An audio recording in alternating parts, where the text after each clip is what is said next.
Hello, hello. Welcome back to the show, Digital Business Evolution. I feel like it's been a minute since I've been here because we were able to batch out so many episodes before we went into launch.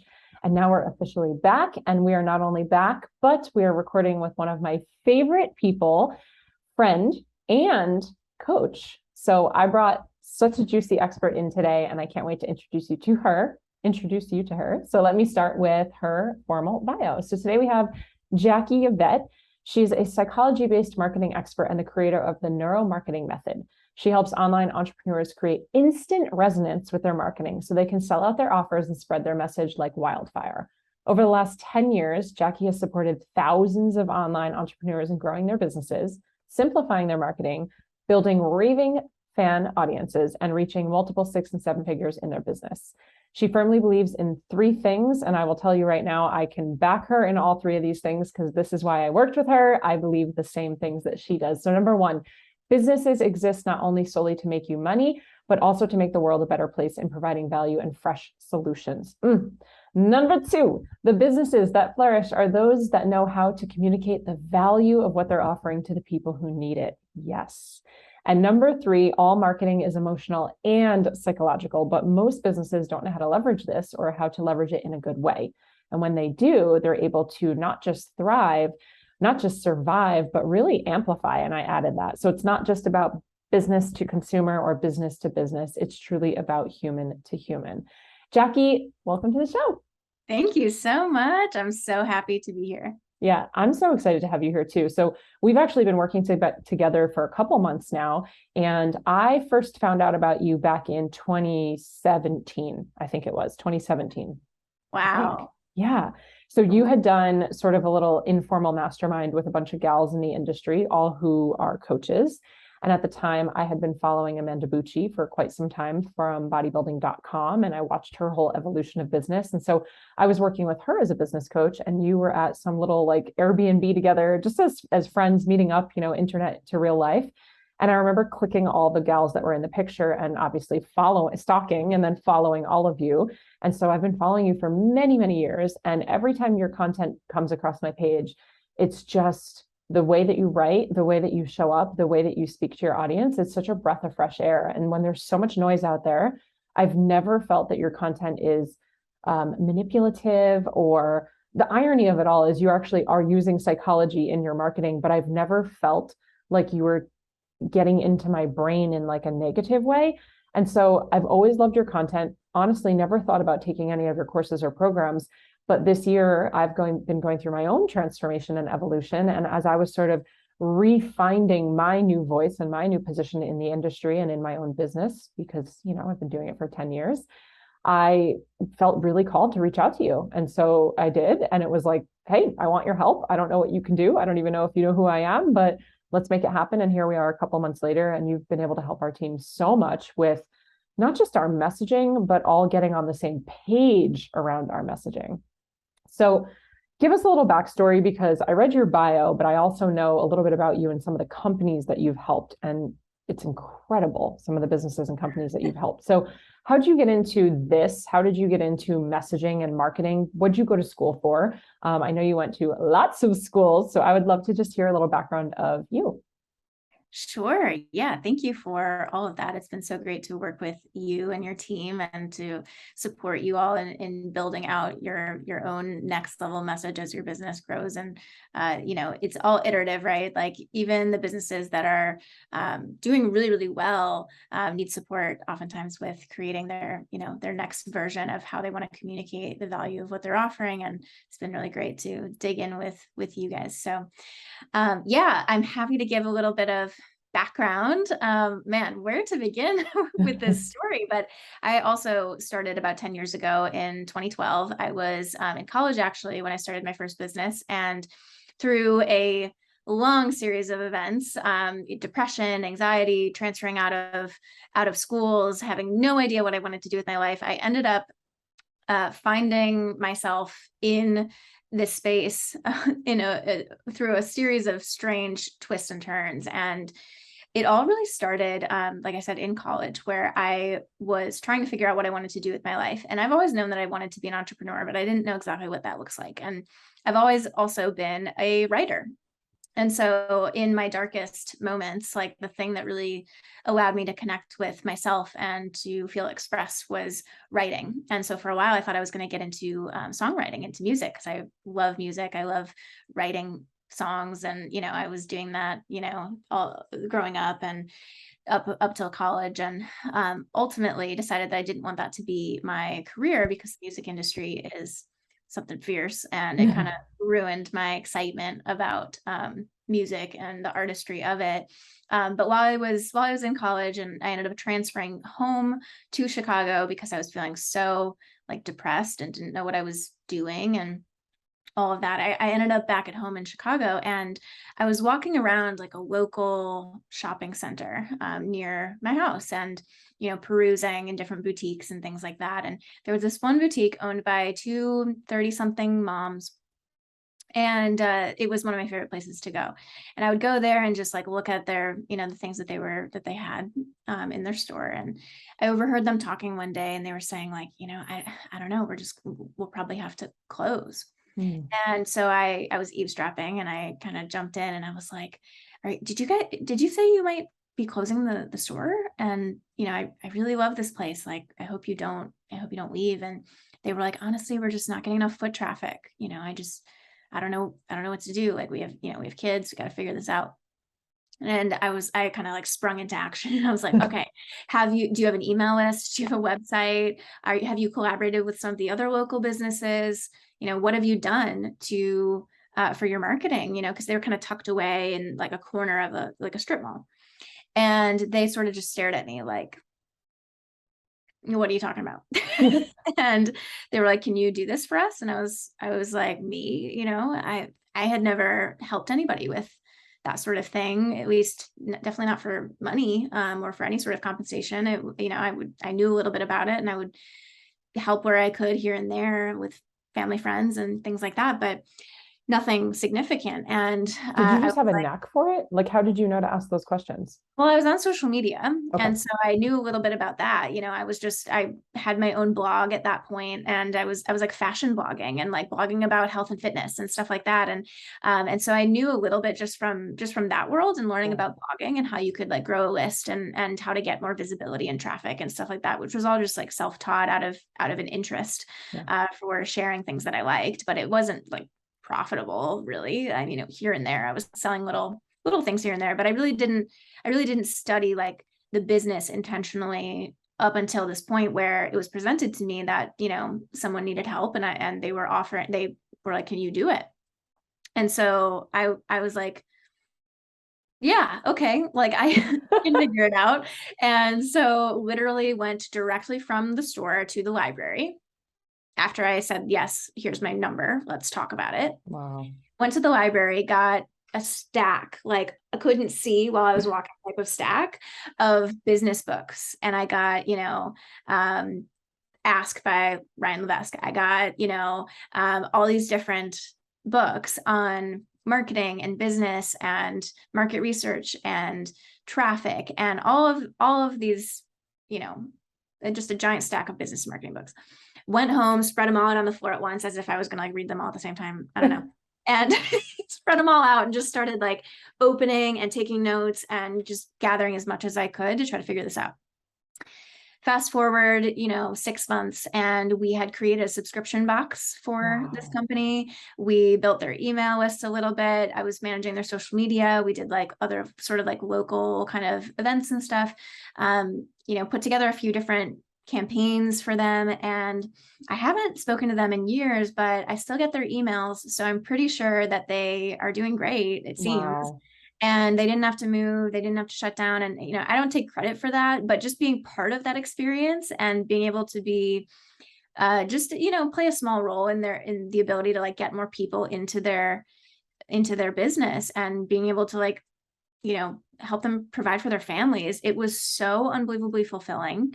And it was a feeling that I hadn't felt of purpose in, my entire, at that point, 19 years of life. I was like, okay, this feels really, really cool. I really love this. How can I do this for more businesses? Like maybe I have something, maybe I can really learn more about this.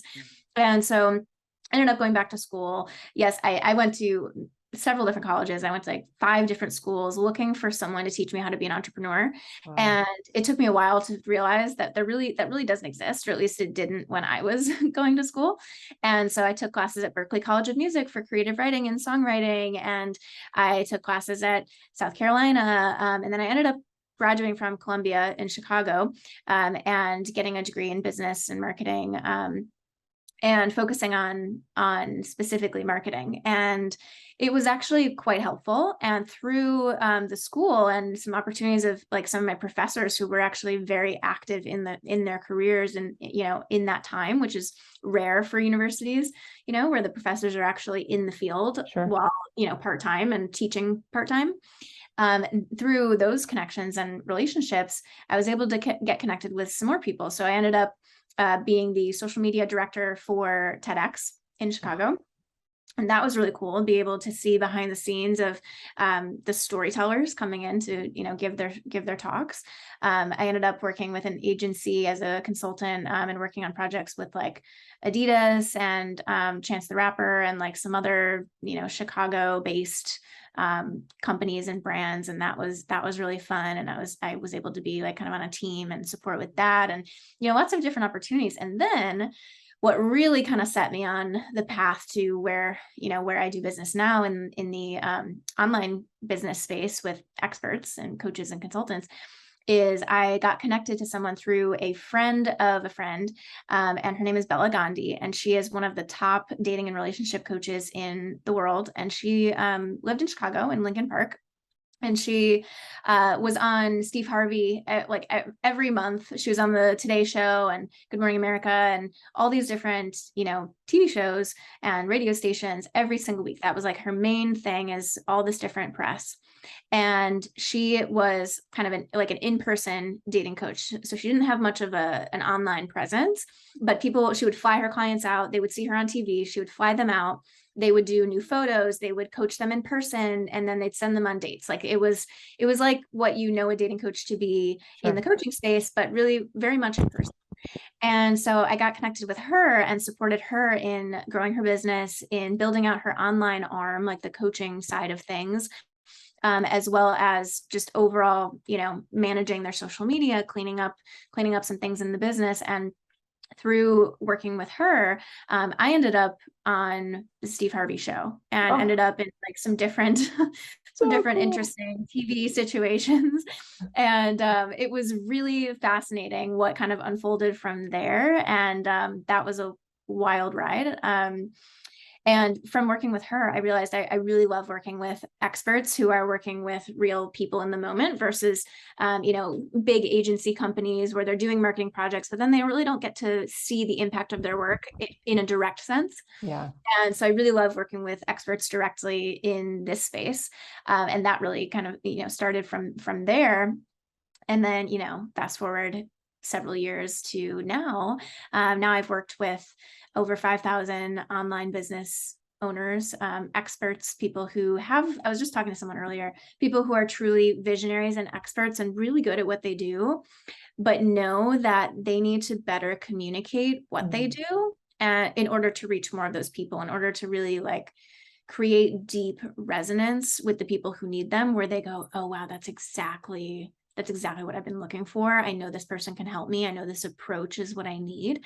And that's really where my heart lies, is, supporting experts and communicating the value of what they're offering to the people who need it in a way that they can hear it, so that more of this incredible work gets into the hands of, the people who really can benefit from it. And, I was telling someone earlier today, this isn't the case for all people, obviously, but a lot of the experts who are really focused on their craft are not as focused on the marketing. Yeah. And so a lot of the people I work with are like the hidden gems of their industry. They're the people who are extremely talented and skilled, and their clients have incredible results, but they're so head down on that they only work with this tiny little pool. And they might have like multi-7-figure businesses, like they're doing fine, but there's so many more people they could be reaching and impacting. And so that's my spiel, and that's kind of how I incredible. Incredible. So many cool things. And I just appreciate you being so open and honest and sharing about some of the darker times in your life too, because, we all see what there is today. And just the fact that even you were writing a blog 10 years ago, it just says so much about you and your resilience and your grit and your consistency and the staying power that you have in the market and your ability to evolve and pivot. And I know that's something I feel is one of my superpowers as well. Looking back, wow, we were writing blogs 10 years ago. And for me, nobody was reading it, but I still just did it. So I want to stay with something here, and I'm so glad you brought it up. I do sometimes consider myself to be, and I say this humbly, my team and I, we're great coaches. Yeah. We're great coaches, we're great teachers, we put on a great event, we put on great experiences, our clients get absolutely insane results. I do not think of myself as a great marketer. And on the flip side, I think that there are a lot of people who are really great marketers, but it almost turns into smoke and mirrors, because on the backside, when you get into the business, maybe they're not the best coach. Maybe the clients don't get the best experience or the best results. So I have a question here, and then I want to talk a little bit more about your opinion. My question is, do you find that it's common? Is it like if you're good at one thing, you're typically not good at the other? Or do you think that it's true or common that someone like myself, I've been so focused on the client always that years and years later, all of a sudden the gap almost has gotten bigger between where my clients are and where I am, but also where my clients are and my understanding of how to speak to them, because I'm just so focused on what happens when they get into the program. Yeah. Can it get difficult for someone? Because when I came to you, that's how we felt. It was like, yeah, we have this awesome machine and these systems, and we've had all these incredible results, but I almost don't remember how to talk to my client. And so I needed like a refresher. Is that common? It is common, yeah, especially with experts like yourself, who is very focused on delivering excellence. Like, that is one thing that, just for everyone listening, I want you to know about Jessica, is that she and her company are some of the most committed to actual results that I have ever seen. Like, there are so many people who, like you said, are way more focused on the front end marketing and growing their business than they are about people being treated or cared for in a really above and beyond excellent way. And of course, clients are the lifeblood of the business in two ways, right? Like, you need clients to have a business. So you do need to have marketing and have a way to bring in new clients, but you also need to care for those clients in a stellar way, so that they're satisfied with the results, so that they're, changing their lives in the way that you impact, your work impacts them, and they'll go on to, tell their friends and bring people to you. So it's both sides are equally as important, but it's this constant marketing delivery loop that so many people find themselves in, regardless of the level of their business, is that they're typically focused on one or the other. And that dance, that like balance, is definitely a common challenge for a lot of people. Absolutely. Which do you think is more important? Oh, great question. I would say delivery is more important, which is interesting because I teach marketing, but I would say that at the end of the day, these are people, these are real human beings, and you can have the best marketing in the world, but if it falls flat on the back end, you're not going to be in business that long, and, or at least, you're not going to be happy with what people are saying about it. And other people aren't going to be happy. And, at the core, I think all of us started these businesses not just to make money, because there's a lot of ways to make money. And, this is definitely not like the easiest way. There's a lot of ways to bring in cash, but, we started this probably to help people, to really impact the lives of other people. And typically what you're teaching as an expert is something that you've also walked through, something that you've experienced, something that you want to help others with. And so there's heart there. And I think that's really where a lot of expertise is built on, this thing that you really love or feel strongly about, or feel like, not even just passion, but like you feel some sort of responsibility to bring to the world. And a lot of that is tied to the fulfillment of seeing it happen for other people. So I know that that's really important for me. But man, it is, I love that question. They're both so equally important. Yeah. You need clients in both ways. Yeah. But yeah, I mean, I think it's just as important to care for your clients as it is to obtain them on the front end. And both really so key.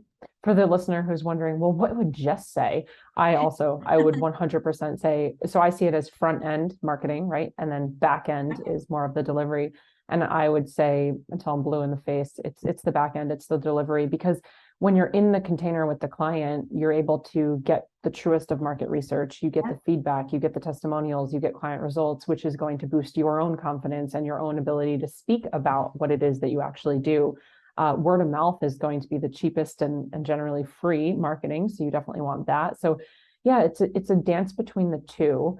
And what we talk a lot about at DBE is launching. And so when people are launching something, especially in a start-stop approach, and correct me if you disagree, I almost see when you're preparing for launch, when you're in runway, when you're going through the actual launch, maybe you have a live conversion event or something like that, and then you have your open doors. This is all front end marketing. And then once the program kicks off and starts, you almost pull back on that front end pedal and you start to lay your foot back on like the delivery pedal. And now you're really in it with the clients. And that's one of the reasons why I love start stop. I also love ongoing. I think you can have both in your business if you really want to create a ton of revenue, but it's that start stop model that lets you almost dance between the seasons of the different energies it's going to require you to be in, because front end marketing is very different energy than back end delivery. Mm-hmm. Yeah, and you're so right. They do really feed each other. They're intricately connected, and all of the delivery that you're doing is what feeds the marketing, right? So when you're in an experience with the client, when you're going through a program, when you're supporting your clients, you are getting the most valuable insight for your marketing that you possibly could get. So, having that as the number one thing that you're focused on is going to be the most crucial piece to the marketing overall. And that's where I think really you can create some momentum, is seeing it as a connection versus like starting over here and stopping over here, is that they're both kind of happening all at the same time. And it doesn't always have to be this massive marketing initiative or big campaign. Everything is really marketing. Everything about your business really does market what you do. So even when you're focusing 90% of your time in your business on the delivery of the work, especially if it's largely you delivering it, if you don't have a team who's delivering it or whatever, you can utilize what's happening in that work as your marketing. You can share the little milestone wins that your clients are experiencing. You can, describe to people why those people ended up working with you and what they're looking to get out of it and how you're helping them with that and how your approach is a little bit different. And it's all these things. Like I have sessions with some of my private clients. I have a handful of private clients, and I'll have these really deep, awesome sessions, and it's just as valuable to me as it is to them, because I leave that session and I immediately write down bullet points and headlines and things that I know are going to go into marketing, because they just asked me such brilliant questions. They brought up such awesome topics, and I keep hearing themes as well, and that influences my marketing. So it's like one sort of feeds the other at any given moment, I think. Yeah. So I'm going to give an example here of a mistake that I see that's common. And while I'm giving this example, you can think of some, because I'm putting you on the spot here. If you can think of some common 1, 2, 3 mistakes that people will make when it comes to marketing, I'd love to hear what you have to say. So my example is, a lot of times we speak in ways that we think is going to resonate with our ideal client, or we think it's what they want to hear. But the reality is, again, the gap is too big. And so something I see very commonly with our clients, we have so many clients that are fitness professionals and nutritionists, they'll use industry jargon that only other fitness professionals and nutritionists would actually know what they're saying. And so I tell my clients, sort of dumb it down to a second grade reading level. When you're using those big words, your ego feels fulfilled because you feel really smart and important, right? Or people you think are going to be impressed, but actually they're oftentimes left overwhelmed. So I do find that we sometimes miss the mark on our messaging because we're talking almost at an elevated level. And so bringing it down a notch and really making sure that we're saying what they want to hear and how they speak rather than how we think they speak. Are there other mistakes that you see come up? Absolutely. And what you mentioned is a couple of them. There's a few in there that you mentioned. Ooh, the jargon. break it down. Yeah, like the jargon of only speaking to basically people who do what you do is a trap, because people are like, oh, well, I need to show them that I know something about this, but they literally just keep scrolling and it doesn't even register to even read all of what you're saying. And before I get into that, I just want to share with everybody, you may have heard about this before, other people share about this, but there's something called the reticular activating system, which is at the base of your brain. And it essentially acts as a filter for the information and all the trillions of bits of data that are flying at you at any given moment, in the world. And the way that your brain filters and tells you what to pay attention to so that you don't, combust from all the information flying at you is based on what you already see as important or valuable.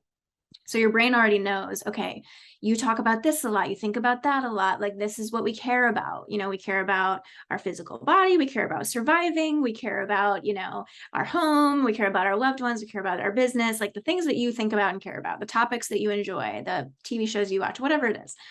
Your brain is filtering that information into filing folders and deciding what's important to pay attention to.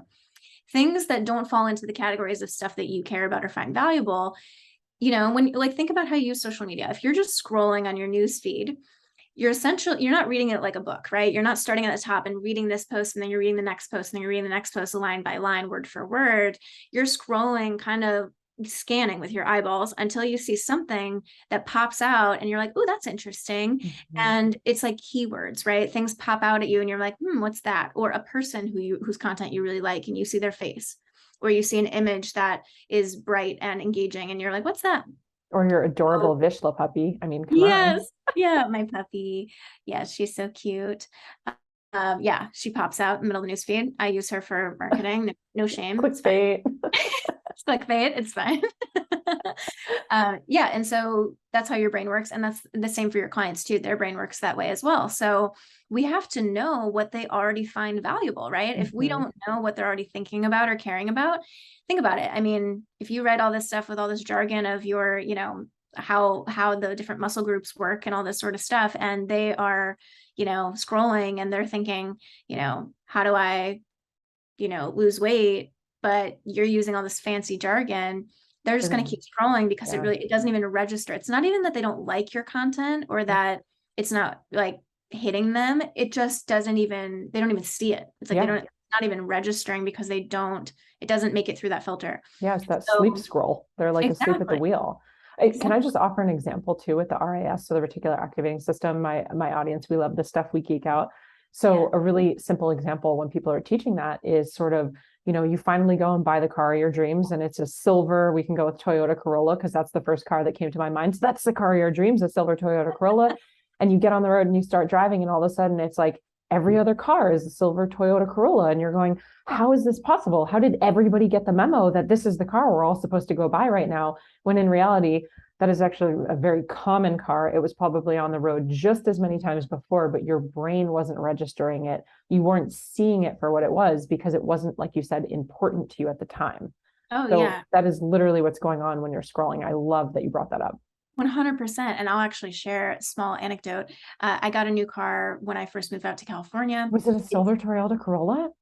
No. Oh. It was not. But it was this beautiful, like kind of dusty blue kind of color. It was like gray blue. And when I saw it in the lot, I was like, I've never seen this color before. This is so unique. This is so different. I love it. I'll be the only person who has this car. And now, spoiler alert, I literally see it everywhere. Everyone has the same color car that I have. And it's the same make and model. It's, it's an Audi. It's this pretty gray blue color.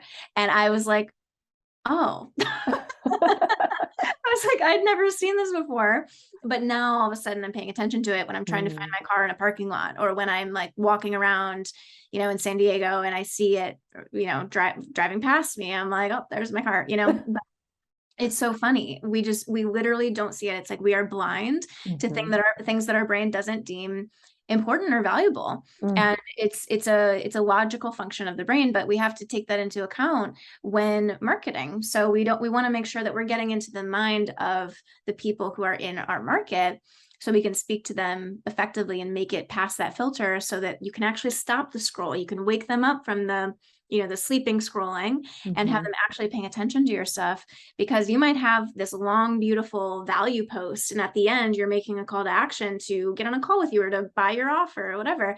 They're not even going to make it to the end. They're not even going to read the first 2 lines if it's not actually being seen or jumping out at them. So it's definitely the first mistake.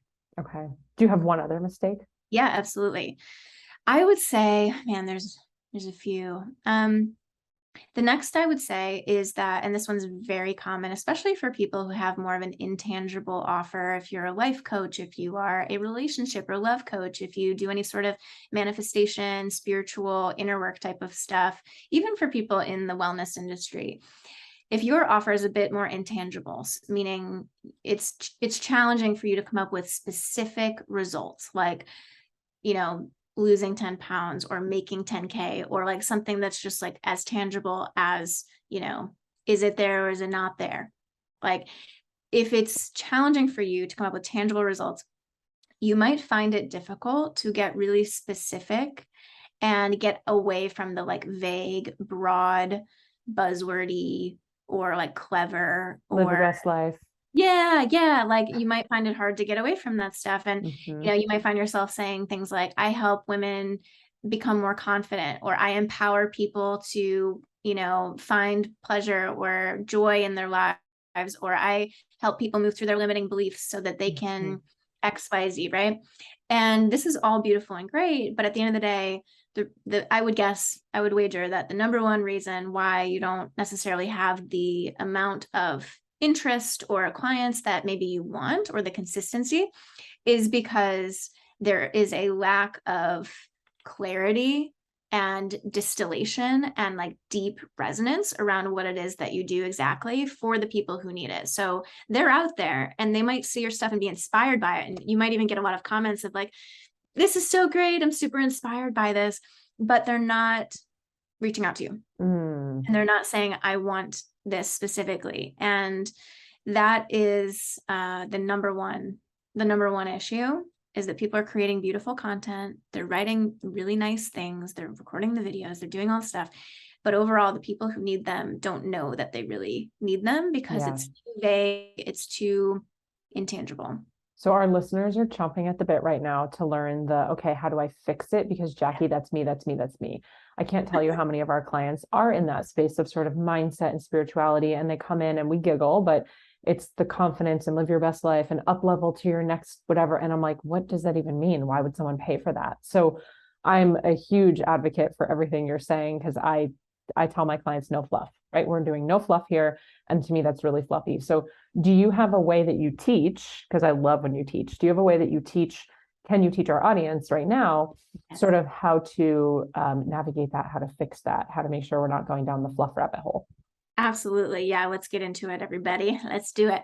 So the difference between the offers, the products, programs, whatever, that, take off, and the ones that kind of are like, wah, wah, kind of sad, is the level of resonance that the messaging around your offer has with your market, with the people who need it. And so that really comes down to the way that you communicate, the way that your message is presented, the way that you're articulating it. And so let's talk about instant resonance. I know we mentioned this a little bit earlier. Instant resonance is basically exactly what it sounds like. It naturally magnetizes the right people and repels the ones who are not a good fit. So you're only attracting the people who your offer is designed for. Now, instant resonance happens when you have what I call a market message match. And what this is it's where your message meets your market's desire. So your message is just how you communicate, how you can help, and what you're offering. And then your market's desire is to do 2 things. And I want you to pick up a piece of paper right now and just write this down, because this will be a total game changer for you. And if you put it into your marketing today, I all but guarantee that you will see a massive difference in your marketing, and you could have people reaching out to you just from this alone. So your market desires 2 things at the core. The first is to solve a problem. And we want to solve a problem or challenge or frustration that they have that they don't want to have. So problems they have that they don't want. And then the second thing is results or outcomes that they want, but they don't have. So problems they have that they don't want to have, and results that they want that they don't have. Okay. I love that. I love that. I just typed it out, so I wrote it down. So you can scroll back. We can even put that one in the show notes. Yeah, that's great. So you want your message to meet your market's desire, and they desire to solve problems and get to a specific outcome, right? They have a current situation that is frustrating, irritating. I call these mosquito problems. They're like the things that are in their ear that's just like really annoying, and they really want that to go away. Something that's a daily problem, something that's irritating them regularly. It doesn't have to be like tons of pain language. It can be something that's just like kind of a, something that keeps recurring, like a recurring irritation or recurring frustration that's happening in their life, business, relationship, whatever. And you want to speak to eliminating that. They want that to go away. And on the flip side, they want to create a different reality. They want to create a different outcome, a different result than what they currently are getting. And so you have these two things, right? Their current situation and then where they want to go. And if you can position what you offer, your unique approach, your core concept that you walk people through as sort of the thing that fills the gap in between those two, then your people will see you as the person who can help them. And you're able to create what I call a market message match. And that is where the communication of what you're offering really deeply lands for your people, and they see you as the person who can help them. And as a result of that, I mean, there's a lot that you can do. You can raise your prices and confidently sell at those higher prices. You will find that you have people reaching out to you, wanting to work with you. You are able to attract people who are ready to go. If you're getting a lot of people who are like, yeah, I don't know, I need to think about it, I'm not sure, you'll find yourself attracting the people who are like, yeah, I'm ready to go. How do I pay? Can I pay in full? And then they go and get great results as well. Sure. And so you end up eliminating that like burnt out feeling of creating marketing content and not seeing it work as well as you want to as well. We call that blank page anxiety in my space. And, that's very common, staring at that blank page, like, what the heck do I say?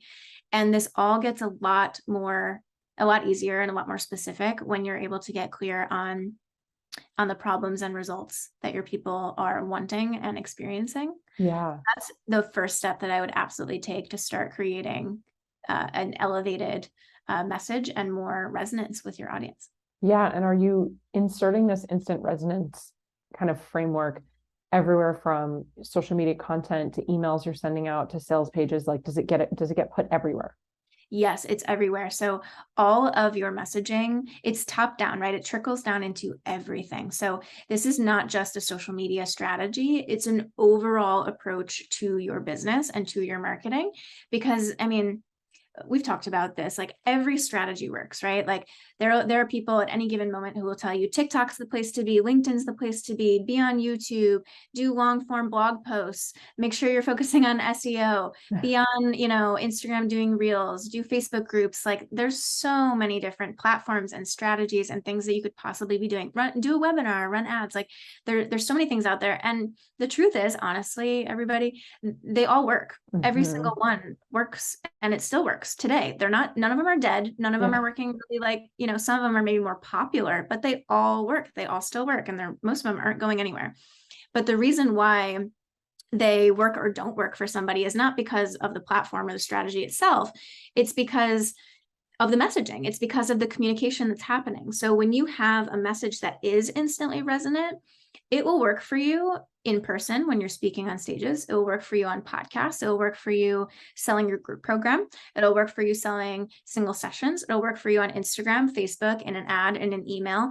It works everywhere when you're communicating effectively to the people who you want to reach. And so this is the number one thing. Like if anyone, this is the hill that I will die on. Like if anyone would ask me the number one thing to focus on to grow your business and get more sales, whether you're just starting out or you already have an 8-figure company, it's revisiting the message. It's elevating and refining and distilling so that you can create a higher market message match with your audience. It is a complete and total game changer.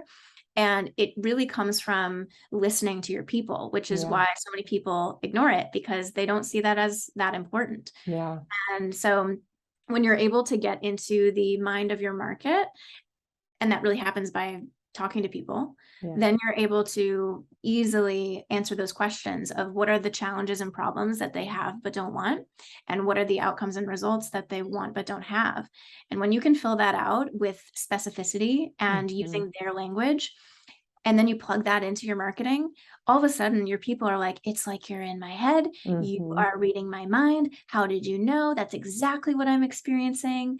That's crazy. And it is so incredible what happens. And, that's the core of all good marketing. Yeah, For sure. it is. And It that's really, why we stopped and invested and took time and sort of took a beat. My favorite thing that you've said thus far is one word, and it starts with an R, and the word that you just said was revisit.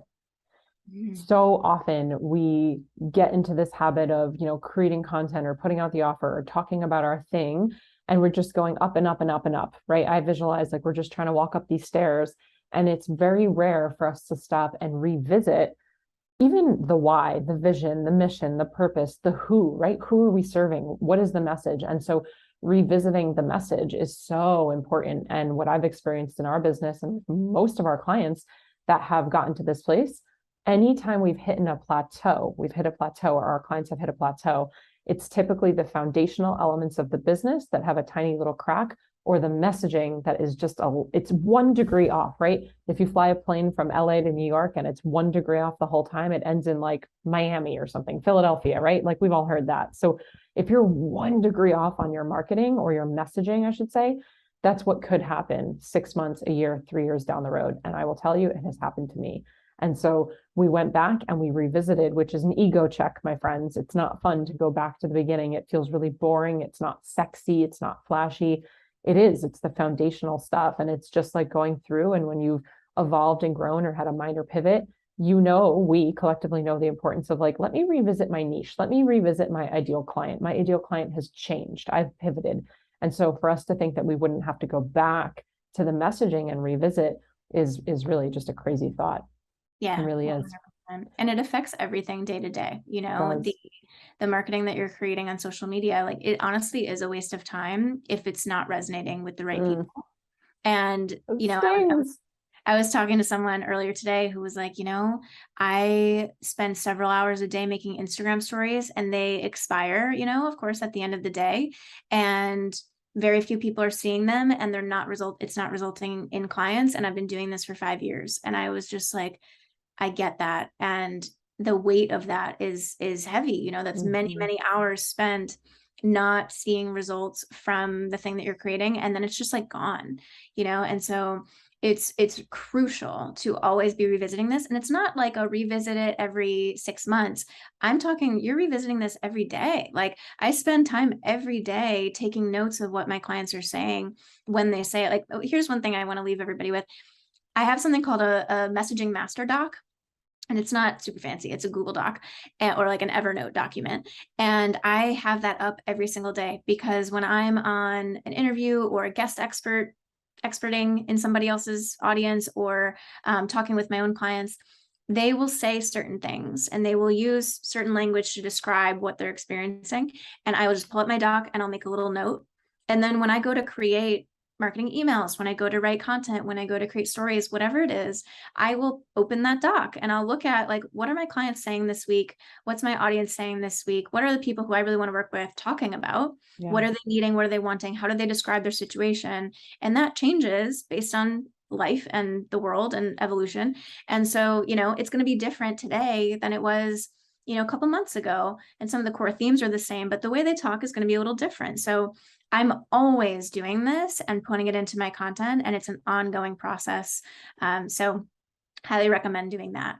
Yeah, I echo that. I echo that for sure. We have a running doc that we use on all of our Empower calls, and we'll add the questions in there. And I think something that's really important to do is not just revisit the doc and say like, oh, okay, that's good information. It's use their language. Like, don't just create it and make it your own again. Be really mindful. So I could literally talk to you all day. There's so many things I want to talk about. I'm like, can you give us a framework for social media posts? Like, there's so many things I want to talk about, but I want to be mindful of your time. So I'd love if we can do some rapid fire questions. You down? Yeah, let's do it. Okay. You were born in Chicago. You moved to San Diego. So we got that nailed down. What are you currently reading? What am I reading? Oh gosh. Well, I am revisiting, I have it right here. I'm revisiting Breakthrough Advertising by Eugene Schwartz, which is a classic. It is the most I've ever spent on a book. I think it was like $200. And it is a classic marketing and advertising book by Gene Schwartz. And he is such an expert legend. Highly recommend it. I love And it. very, very, very good. So I'm revisiting that. I've read it several times at this point. And it's very, very good. I'm also reading I'm reading a fiction book by Colleen Hoover. I feel And like everybody's reading books by her yes, right now. Yeah. yes, she is very popular at the moment. And I don't read fiction all that often up until this year. And because I'm very focused on like business and personal development, but I challenged myself to read some fiction books and I'm really enjoying it. So Awesome. that's fun. I love that. I have to check her out. I agree. I don't know the last time I read a fiction book. It's been years. It's really great because I love a good movie or TV show. Yep. And that's kind of my chosen way to unwind. And it's because I love storytelling, as a writer, like I love stories. And so I don't know why I didn't realize like, oh, I'd probably really love reading other people's actual stories in book format. So I've been doing that and loving it. I can get behind that. What's a favorite recent binge TV show? Oh, great question. I have so many that I love. I love Friends. I know you love Friends as well. I love Friends. I love Grey's Anatomy. Oh yeah. Grey's is very, very good. I love New Girl when I just want like a comfort show. I think that's really great. Oh, I'm normally not a reality TV gal, but everybody's been talking about Love is Blind. And so I'm watching the third season, which just came out on, I think, Netflix. And it is a fascinating observation of human behavior to watch people on dating shows. And so this is really interesting, watching them meet and connect when they don't even see each other and they get engaged before they ever see each other in real life. And that has been really interesting. So I've been watching that one. For sure. You probably couldn't pay me to watch a reality show. That's no judgment to anyone else. I used to watch them back in the day, but I did watch season 1 of Love is Blind because my friend Kelly was on there, and then she actually was on the podcast recently. So I did see it and I thought the same thing. It was fascinating. What's the best piece of advice you've ever been given? Oh man, that's such a hard question. Gosh, I don't know. What is the best piece of advice I've ever been given? I would say one of the really, really, really great pieces of advice that I've ever gotten is to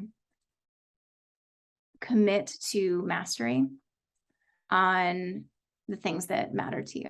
And there's so many things that I am interested in and passionate about. I'm definitely like a multi-passionate person. I've had several different businesses and, I have a lot of different interests in life. And I love the idea of commitment to mastery on something specific. And I know that by doing that, I'll look back and realize that I built something really beautiful from that commitment. And I see that with relationships and with business. And as someone who, does have so many things that I'm excited about, it's oftentimes hard for me to go all in on, one thing. Yeah. So that's been really big for me. And then because I can never keep it to one thing, the second is to always bring joy to anything that you're doing and try to infuse joy and, a little bit of spark into whatever you're doing. And that's kind of something that I try to do because I don't love every single second of the business, but I love the mission. And that allows me to have this undercurrent of joy in all of it. There's a soundbite right there. The business is not meant to entertain you. Earlier, you said that you would have probably written music. That's the path you thought you were going down. You said you love music, you love different types of music. So what is some of your favorite type of music or favorite artist? Ooh, I love acoustic music. I love like indie music. Yeah, I'm a big fan of that type of like you would listen to this music in a coffee shop or like sitting and writing and or like reading and drinking a cup of coffee or whatever. Like that type of music is my jam. Although I do really like honestly all types of music. I used to be really into country, not as much anymore. I'm a solid Taylor Swift fan.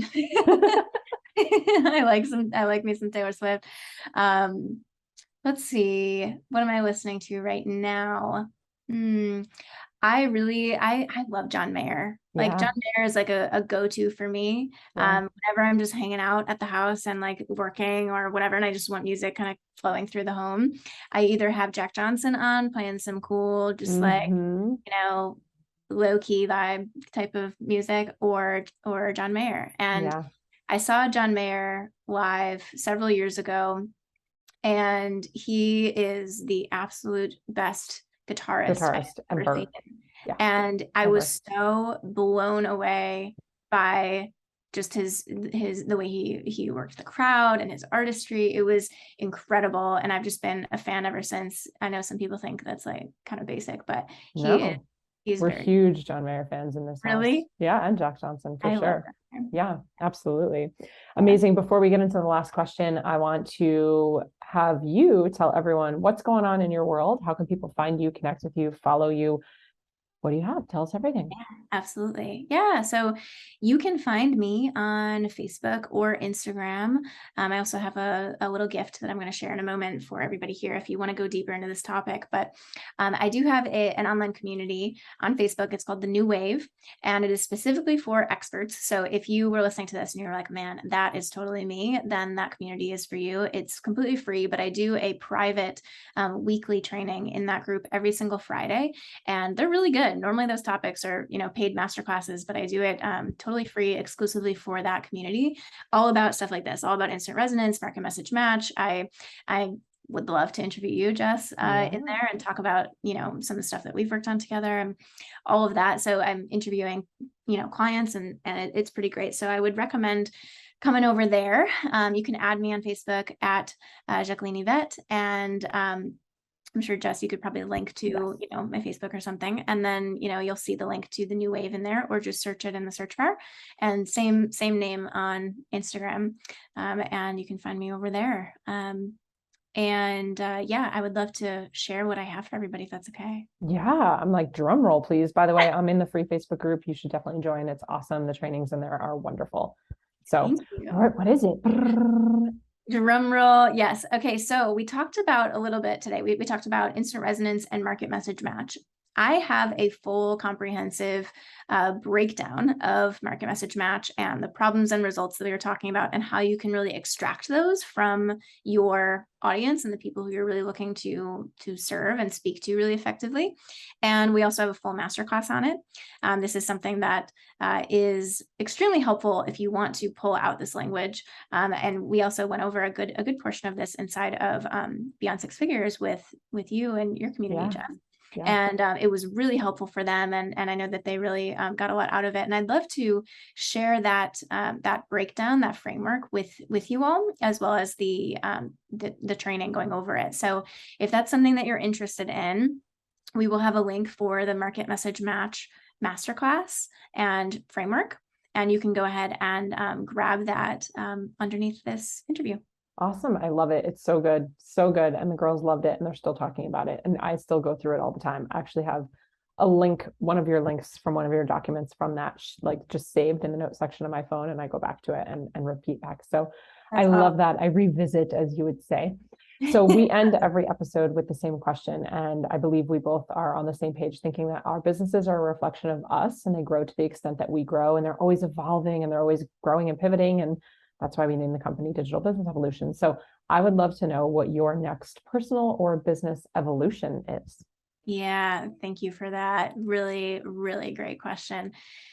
There's a couple things. The first is that I am leaning into being more supported in my team. And so I am hiring right now. And I'm really excited about that. I have some incredible people who I'm bringing onto our team. And that feels so great because, when you're wearing all the hats, if you're trying to do everything, you can't do all of them extremely well, so I want to focus on the areas that I know are really my sweet spot. And I've had a small team for years, but I'm really expanding the team in a way that is unique, or a new experience for me, and that feels amazing. And then the second thing is that I am going to be doing a new sort of deepening of my skills when it comes to supporting my clients. And so I'm tiptoeing into a certification that I think I'm going to dive into. Ooh. And it's been a while since I did something like that. I do a lot of, I always have mentors and things like that I'm leaning into for marketing, so I can brush up on my skills in that sense. But all of the work that I do also involves, consulting and coaching, working with people. And I've never really described myself as a coach. I'm more of a consultant, educator, teacher, mentor type of person. But when you're working with people, stuff comes up. And I have really been feeling like it would be helpful to go even deeper with that and learn how I can support my clients better. And so this certification actually involves hypnosis and learning self-hypnosis, as well as a really cool process that I can walk my clients through to help them, bring certain things to the surface and move through them. And I'm really excited about that. Ooh, I'm really excited about that too. So I'm going to be Yeah. tuning in for that one. Yeah. I love it, Jackie. I'm so grateful for you. Thank you so much for coming and spending your time with us today and pouring into us. You just have so much wisdom. And if you're not following, make sure you follow along at Jaqueline_Yvette. That is on Instagram. As always, take a screenshot if you love the episode. Tell us what your takeaways are. It's the best gift that we can give back to Jackie. Tag us both. I am Jessica DeRose and Jaqueline Yvette, and we will see you on the next episode. Thank you so much. Cheers to your evolution. Thank you so much for tuning in. If you loved this episode, I invite you to be a part of our ripple effect and share it with a friend. And please, if you feel called, take 30 seconds to leave a 5-star review, and I'll be forever grateful. Until next time, cheers to your evolution.